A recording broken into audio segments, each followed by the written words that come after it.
In this video, I'm going to discuss on how you can increase download and upload speed using your PC.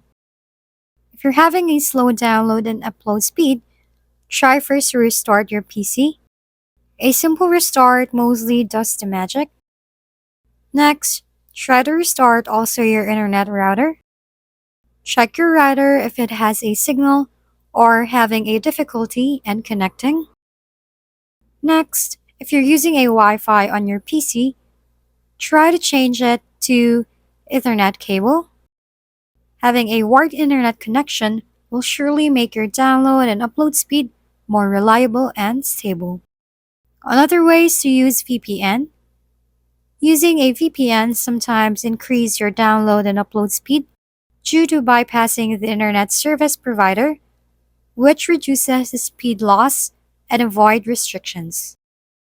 Last thing you can do is to check and scan for viruses and spyware, which it will remove malicious software that are the reason why you are having a slow download and upload speed. Solving Factory at your service.